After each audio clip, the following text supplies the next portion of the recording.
Hey, what up, freaks? You're here with West Coast Paul, here with Pure Adrenaline, only on Styling Radio. Kicking it live in the booth here with Izzy. What up, Izzy? What's up? What's up? What's up?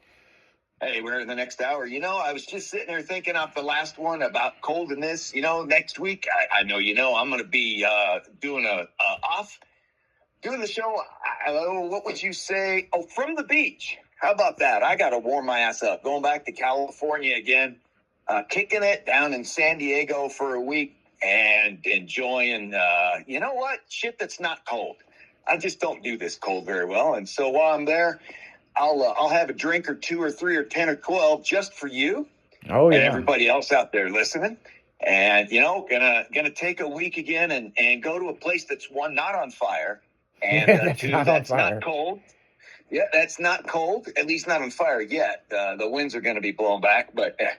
And then, you know what? Having just between the alcohol and the sun, I do think I'll have enough when I get back to the studio after that to survive the rest of the winter. Let's just hope.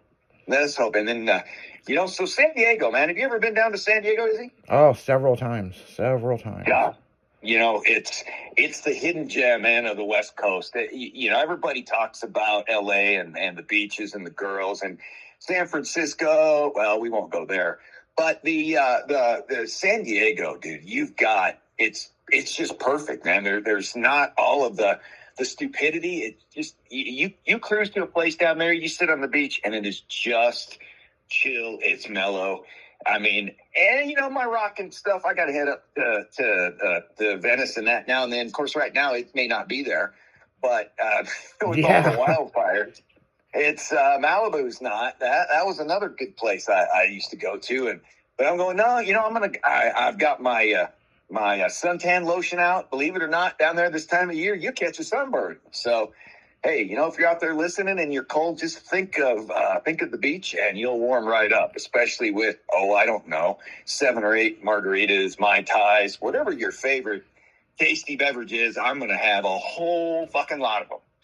And so, yeah, it's my favorite place to go. I probably go there 3 or 4 times a year.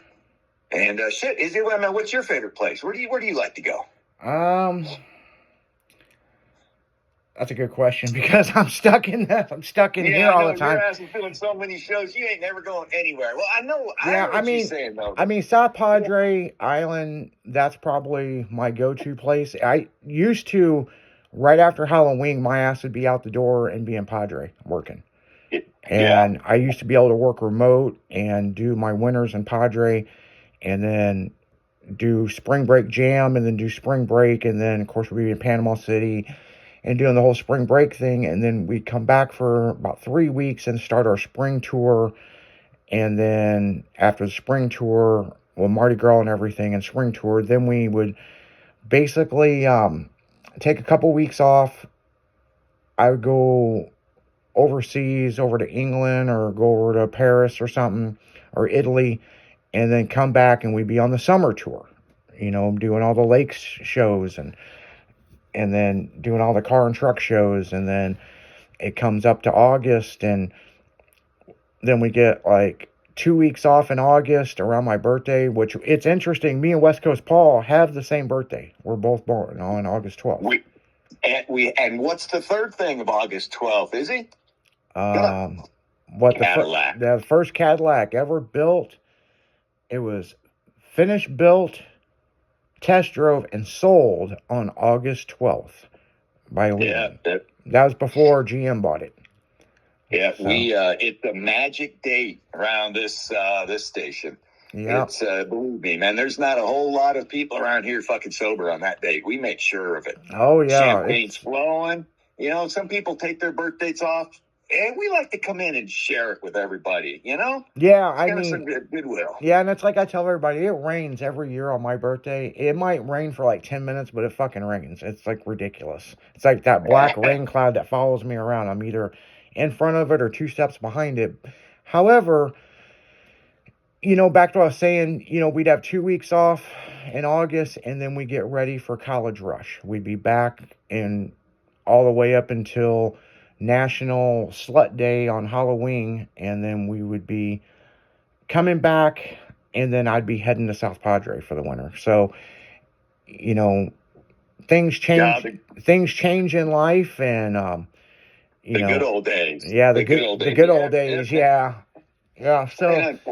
But moving forward, I'm here for the winter, and then springtime kicks back up. We're going to be doing the drag racing events, and then this year we're doing Styling After Dark. There's some of those events, slamming and jamming. Those are going to be so awesome. Yeah, slamming and jamming down in Lebanon, Tennessee will be happening in the fall, and styling at the lake will be happening during the summer.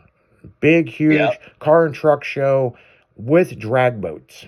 So you bet your ass I'll be there. Oh yeah. Hey, when was the last time you saw or was at a drag boat event, man? Do you remember? Havasu. I do. Lake Havasu. Yeah, I was up front here and or at West Coast. I'm on the West Coast. That they had a thing called Pudding Stone Lake that was up in the thing, and they had drag boats there. Last time I saw them, and anybody, I know drag racing and drag cars, the shit. I don't know what sick motherfucker would get in a drag boat. I'm going, if you crash, there's only one way to go, and that's down underwater. Yeah, I mean, it is pure adrenaline with the drag boats. And those things they have, that they're so, that those fuckers sink so much that the cockpit is sealed, and it's got a 20-minute oxygen tank in it. Yep. So that if they do find you alive, they got 20 minutes to go get you before it's over. And I'm going, I can't imagine, being in that. I've seen a dude in a drag boat go and the boat snapped in half. There was so much torque. The front end hit the water and it just busted that thing in half. It was, dude. Yeah, I mean, that is a very dangerous sport. I mean, and so is drag racing, but the drag boat events I've been to, I am surprised with the safety safari guys. They are right there. Yeah. It's not within minutes, it's within seconds.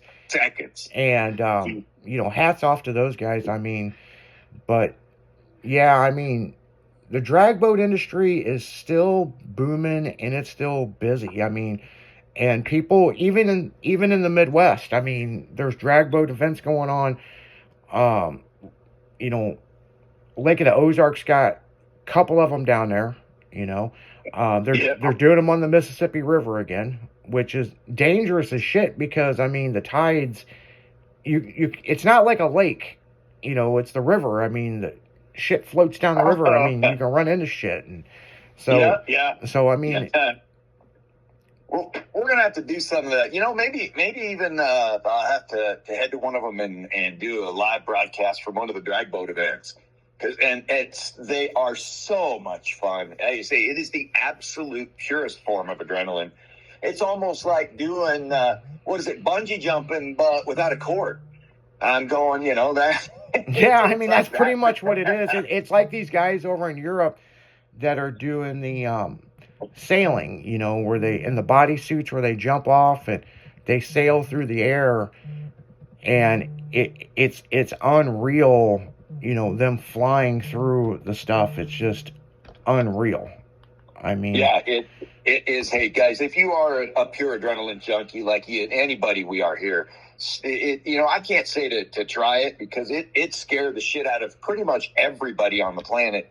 But if you ever get the chance to watch any of them do it, man, enjoy it. They are sick son of a bitches, but when they're done, they say there's nothing better on the planet, man. Nothing better. And it's a little over even my head, and I like doing some weird shit. So, what can you say, Izzy? Yeah, I mean, it'll definitely get your motor revving, that's for sure. I mean, and there's so much stuff. I mean, I've jumped out of hot air balloons on bungee, and I've did some wicked shit in my life. I mean, a little bit about my background. I was a pro BMX rider, pro inline skater. Some people are like, oh, you're a skateboarder. I'm okay on a skateboard, but,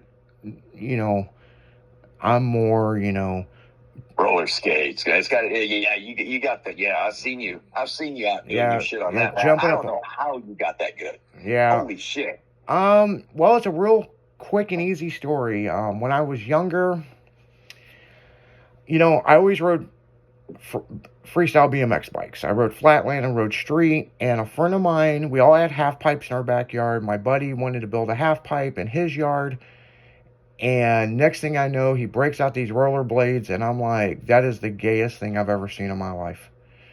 And I was just like, that is stupid. Well, I kept making fun of it all summer long. And finally, it was put up or shut up. Let's see if you can do it. And so it's such a crazy story because like everybody had done left and it was just me and him. And he's like, but I was curious. I was like, yeah, I could fucking do this, So I put him on, and man, it was like a father with training wheels, and my buddy had to hold me up, and I kept busting my ass, but it kept pissing me off because I know I can do it. This is not going to defeat me. And then the next thing you know, I went out and I had just enough money, and we went to a skate shop, and this was more like a Sports Authority type place. And I bought my first pair of skates, and it was on.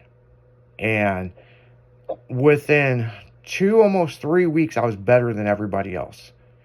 Oh, you lucky bastard, you. No, man, but you're athletic. You're extremely athletic. So I played college soccer, but I really enjoyed it.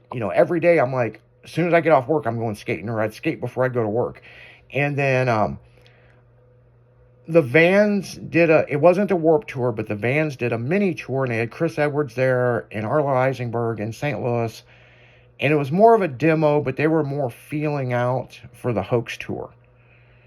And me and my friend showed up, and they had a mini contest. I ended up winning it hands down.